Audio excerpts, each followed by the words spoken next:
Hello, my name is Mike Seckler. I am the Director of Church Multiplication for the Midwest District, and I'm having a conversation today with Ugo Yovo, and hopefully I pronounced that correctly. Yeah, you did. He is the campus pastor from Oberlin, Kansas, and that is a campus of the McCook, Nebraska Evangelical Free Church. So Ugo, I've just got a few questions we've talked about beforehand. I'm wondering when and how did the Oberlin campus get started as a ministry of McCook Evangelical Free Church? Well, from what I learned, it was started by two or three passionate families who really wanted to see the gospel come into the community, because a whole lot of the churches here in Oberlin are actually closing down because no lack of pastors. In fact, coming here, I met one or two pastors who are actually pastors of multiple churches.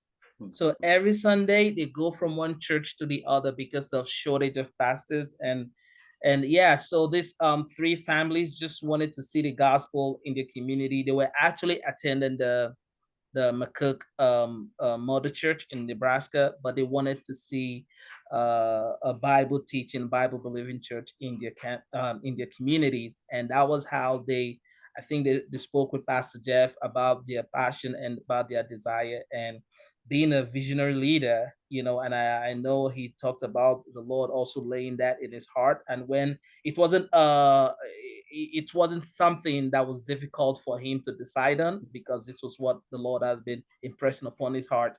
So they started the church 3 years ago.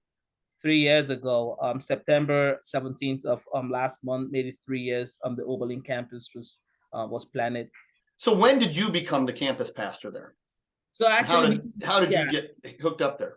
yeah, I actually became the campus pastor full time. I started working full time July 2nd. July 2nd. And like I shared with you, it was quite a journey. I my wife, my family, and I'm originally from Nigeria, and I grew up in Lagos, about a city of 20 million people. And from Lagos, moved to Chicago for my master's. Then I met my wife in Chicago, and my wife is actually from Grand Island, Nebraska. And we met in Chicago. We got married, and we moved to Michigan for my residency for about 2 years. And that was where, at the end of my residency, where I started, thinking about what the next step would be. And I started throwing out my resume out there, and by God's grace, we're able to come in contact with McCook, which was a whole story in itself, but I wouldn't go into that. But I came to McCook. Pastor Jeff invited my family and I to McCook, and we got there. And you just know, like, after the whole thing, that knowing in you that this is where you're supposed to be. You can't explain it, you don't know why, and learning that you'll be going to a small town of about 1,600 people compared to 20 million, A the little whole, difference. yeah. So I just know, and my wife and I would just, know that this is where God is leading us. And we've been here now for about 3 months. And I'll tell you, yes, it has its challenges, but it's been a blessing. I can Amen. that is not an understatement, but it's really been a blessing. Thank you. So, are there any stories that you've heard already about how God has used the Oberlin campus in particular? You had people driving from Oberlin to McCook, but they had a passion to reach their community. So, have you heard any stories about how God has used the campus, being in Oberlin, to reach people and to minister in the community itself? Yeah, there's been a whole lot of story, but one that touches my heart most is Betsy. Betsy actually got saved at the age of 66. Hmm. And she started going to the McCook campus. And when I started here, they were averaging about 30 people. And now, by God's grace, we average about 62 people on a Sunday.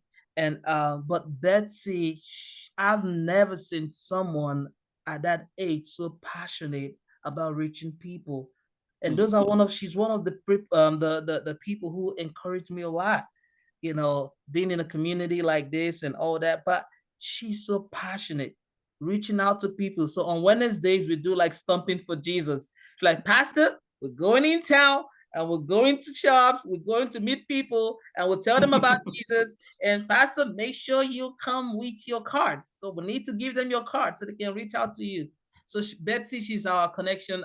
She's one in charge of connections, and but she's introduced me to a whole lot of people like I can never imagine. She's introduced me to, there is no place Betsy can walk into in the community.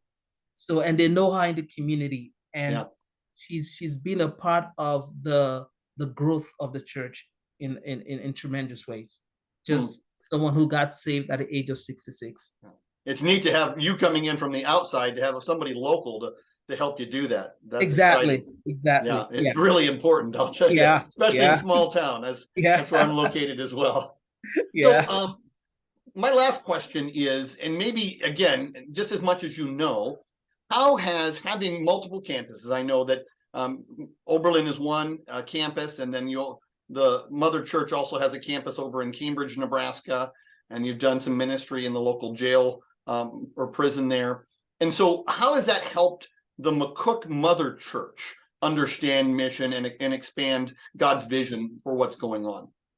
Yeah, it's really important because I really, that was one of the things that that even got me here, because to me I believe that the church is meant to be as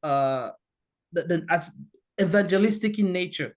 You get, the church isn't meant to be just stagnant in just communities. The church is meant to be, spreading and growing.